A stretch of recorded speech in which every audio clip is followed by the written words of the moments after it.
ज़्यादातर देखा जाता है कि आप बाकी दोस्तों से, मित्रों से तो कम बात करते हैं, लेकिन ज़्यादा बात जो है वो आप खुद से करते हैं। तो हमारा ये जो सेल्फ टॉक है, आत्मसंवाद है, इसके ऊपर अगर हम काम कर लें तो मन के ऊपर हमारी काफ़ी हद तक विजय होनी शुरू हो जाती है।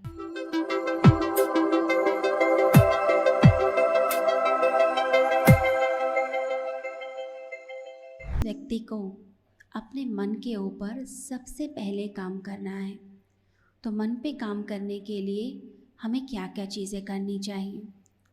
देखिए, सबसे पहली चीज़ जो सब लोगों को समझनी है वो यह है कि हमारा इनर डायलॉग, हमारी सेल्फ टॉक, हमारा आत्मसंवाद जो हम स्वयं से बात करते हैं अपने भीतर, वो संवाद क्या चलता है। ज़्यादातर देखा जाता है कि आप बाकी दोस्तों से, मित्रों से तो कम बात करते हैं, रिश्ते नातों से कम बात होती है, लेकिन ज़्यादा बात जो है वो आप खुद से करते हैं। खुद से बात चलती है आपकी, अंदर ही अंदर आप कुछ ना कुछ बोल रहे होते हैं। लोग ध्यान में भी बैठते हैं तो ध्यान में भी बैठे बैठे उनके मन में कुछ ना कुछ चल रहा होता है, कोई ना कोई बात चल रही होती है, कोई ना कोई विचार चल रहा होता है। तो हमारा ये जो सेल्फ टॉक है, आत्मसंवाद है, इसके ऊपर अगर हम काम कर लें तो मन के ऊपर हमारी काफ़ी हद तक विजय होनी शुरू हो जाती है। आप अगर अंदर ही अंदर कोई विचार गुनते रहते हैं, बोलते रहते हैं, सोचते रहते हैं कि मैं तो बहुत बेचारा हूँ, मेरे साथ तो बड़ा बुरा हुआ, पता नहीं मेरे साथ ही ऐसा क्यों होता है, सब मुझे ही क्यों दबा देते हैं, या फिर मैं आगे क्यों नहीं बढ़ पा रहा, बाकी लोग सक्सेसफुल हो रहे हैं, जो लोग कम टैलेंटेड हैं वो आगे बढ़ जाते हैं और मैं पीछे रह जाता हूँ। हम धर्म की राह पे चल रहे हैं, अच्छा काम करते हैं, लेकिन हम देखो हम पीछे हैं और दूसरे लोग जो अधर्म की राह पर हैं वो तो आगे बढ़ते जा रहे हैं। या फिर हम अपने परिवार के किसी सदस्य के बारे में सोच रहे होते हैं कि उस व्यक्ति ने मुझे समझा नहीं, उस व्यक्ति ने मेरे दर्द को नहीं समझा, मैं देखो सारा दिन उस व्यक्ति के लिए कुछ ना कुछ करता रहता हूँ, सोचता रहता हूँ, और उसने मेरे बारे में एक बार भी नहीं सोचा। तो इस तरह की जो चीज़ें हैं माइंड के अंदर लगातार चलती रहती हैं, या हम अपने आप को कोसते रहते हैं। कभी अपनी सेहत के लिए बोलते हैं कि मेरी सेहत ख़राब है, कोई दवाई नहीं लग रही, या मैं जो सोचता हूँ वो कर ही नहीं पाता, मेरा मन कहीं टिकता नहीं, मेरा ध्यान नहीं टिकता, मुझसे ये काम नहीं होता। तो बहुत सारे विचार मन में ऊपर नीचे होते हैं, मन में उथल पुथल चलती रहती है, अपहेवल्स, डायलेमास होते रहते हैं, कन्फ्यूजन होती रहती है, बहुत सारे किंतु परंतु चलते हैं।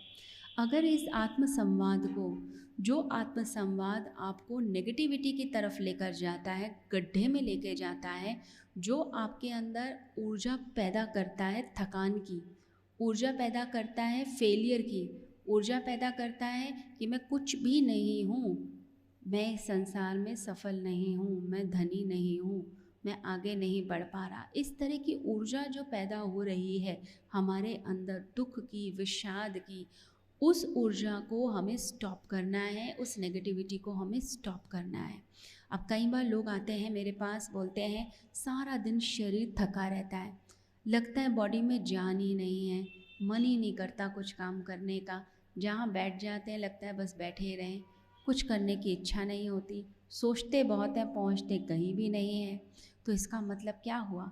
इसका मतलब है कि वो व्यक्ति जिन विचारों में जी रहा है, जिस तरह की दुनिया उसने मन की बना रखी है, वो मन की दुनिया जो है बड़ी थकेली दुनिया है, विचार बड़े ही नेगेटिव और थके हुए विचार हैं उसके, हर समय वो गलत गलत गलत गलत सोचता फिर रहा है। अब ऐसा मन जो गलत ही सोचता है, थका हुआ, मुझसे तो होता नहीं, मुझसे तो किया नहीं जाता, अरे इतना काम किया मैं तो थक गया या थक गई, अब बैठ जाते हैं, थोड़ा लेट जाते हैं, थोड़ा रेस्ट कर लेते हैं, ऐसे मन में विचार आप रखते रहेंगे और थके हुए विचार रखेंगे तो बॉडी में थकान की ऊर्जा बनती है, बॉडी थकी रहती है।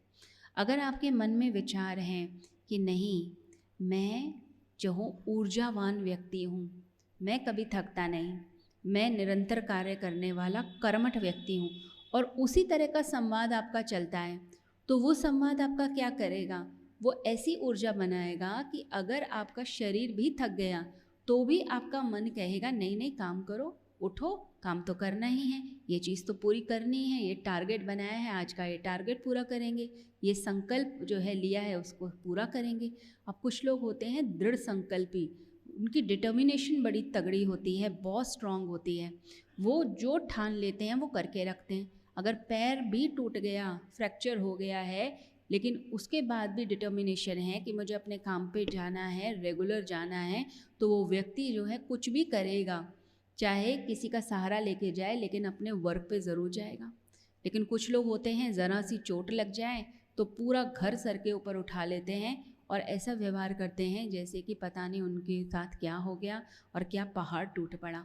तो आपके विचार ही आपकी ज़िंदगी बनाते हैं। आपके मन पे नियंत्रण जो है विचारों के द्वारा होता है, और मेनली जो आपका आत्मसंवाद अंदर चलता है, आप अपने से क्या बातें करते हैं। कुछ लोगों की बातें अंदर लालच भरी ज़्यादा होती हैं, कुछ की कामुकता से भरी हुई होती हैं, कुछ व्यक्तियों की ईर्ष्या से भरी हुई होती हैं कि इसके पास ये हो गया, मेरे पास ये क्यों नहीं है, वैसी बातें चलाते रहते हैं। अब ऐसे विचारों को हमें त्यागना है। अगर हमें शांति चाहिए, आनंद चाहिए, अगर हमें अपनी ज़िंदगी में सुकून चाहिए, तो सबसे पहले अपने अंदर के विचारों पे काम करना शुरू कर दीजिए। आपको लगता है शांति चाहिए, तो सारा दिन आपने ये बातें बोलनी है कि मैं एक शांति प्रिय व्यक्ति हूँ, मैं शांत हूँ। क्या बोलेंगे? मैं शांत हूँ, मैं शांत हूँ, मैं शांत हूँ। ऊर्जा चाहिए शरीर के अंदर। आपको लगता है एनर्जी कम हो रही है, तो सिर्फ एनर्जी ड्रिंक पी के नहीं मिलेगी या फिर कुछ खा के नहीं मिलेगी, विचार भी आहार हैं। तो आपने अपने आप को बार बार बोलना है, मैं ऊर्जावान हूँ। अगर आपको डर ज़्यादा लगता है तो मन में रिपीट कीजिए, मैं साहसी हूँ, मैं साहसी हूँ, मैं साहसी हूँ, मैं साहसी हूँ। अगर आप सोचते हैं आपका फोकस सेट नहीं है, आप बहुत ज़्यादा कंफ्यूज हो जाते हैं, अपने गोल से हिल जाते हैं, तो मैं दृढ़ संकल्पी हूँ, मैं दृढ़ संकल्पी हूँ, मैं दृढ़ संकल्पी हूँ, मैं दृढ़ संकल्पी हूँ। तो जो आप कह रहे हैं वैसी इमेज आपकी बनेगी, वैसे ही आप अपने बारे में सोचेंगे। और फिर चाहे बुखार हो, चाहे पैर में चोट लगी हो, घर में कोई झगड़ा हो जाए, कुछ हो जाए, आप अपने लक्ष्य को कभी नहीं छोड़ेंगे, आप लगातार चलते रहेंगे। क्यों? क्योंकि आपने अपने मन में वो चीज़ बसा ली। तो आपके विचार आपको धक्का देते हैं, आपको आगे लेके चलते हैं। तो हमारा शरीर और मन जुड़ा हुआ है, इसी को बोला जाता है साइकोसोमैटिक कॉम्प्लेक्स। साइंस में देखा जाए तो मन और शरीर को जुड़ा हुआ मानते हैं। मन में जो आएगा वो शरीर में होगा। तो आप ये समझिए, अगर आप सारा दिन सोचते हैं मैं खुश हूँ, मैं प्रसन्न हूँ, मैं तो हमेशा खुश रहता हूँ, हमेशा स्माइल करता हूँ, तो आपका शरीर भी मुस्कुराने लग जाएगा, चेहरे पर भी मुस्कान आने लग जाती है। और अगर आप सारा दिन ये बोलेंगे मैं तो दुखी आत्मा हूँ, मैं तो दुखी रहता हूँ, मैं तो बात बात पे रो पड़ता हूँ, मेरी तो कोई सहायता नहीं करता, तो चेहरे पर उदासी आएगी। ठीक है, अगर क्रोध का विचार लाएंगे तो चेहरे के ऊपर क्रोध आने लग जाएगा, मुस्कान की बातें करेंगे तो मुस्कान आएगी। तो अपने थॉट्स के ऊपर हमें वर्क करना है। अपने कुछ विचार अपनी डायरी में नोट कर लें। जो आपको लगता है, जिस तरह का व्यक्तित्व आपका है, आपको उससे उल्टा अगर बनाना है। अगर आप बहुत ज़्यादा क्रोध करते हैं, आपके अंदर ईर्ष्या ज़्यादा है, तो उससे उल्टी चीज़ लिखिए। अगर ईर्ष्या ज़्यादा है तो बोलिए मेरा दिल बड़ा है, मैं सभी को अपना मानता हूँ। क्रोध आता है तो बोलिए मैं शांत रहता हूँ। तो अपने आप को ऐसे करके ट्यून करना है। जैसे जैसे विचारों में परिपक्वता आती जाएगी, मैच्योरिटी आती जाएगी, वैसे वैसे आपका ध्यान भी लगता चला जाएगा। तो आप ध्यान में बैठने लायक होंगे, ध्यान टिकेगा। फिर आपको कोई स्पेशल उसके लिए आयोजन नहीं करना, फिर आप हर समय ही ध्यान की स्थिति में होंगे। जहाँ बैठेंगे आंखें बंद करेंगे, मन एकदम शांत होगा। अब अभी क्या है, मन में उथल पुथल है, तो मन टिकेगा कैसे, मन लगेगा कैसे? मन में तो बहुत चीज़ें चलती हैं। तो इसलिए अपने मन को ठीक करने के लिए अपने विचारों पे काम करना और अपने आप को एफर्म करना, अच्छे विचारों से, पॉजिटिव एफर्मेशंस, लगातार अच्छे वाक्यों को बोलना, सोचना।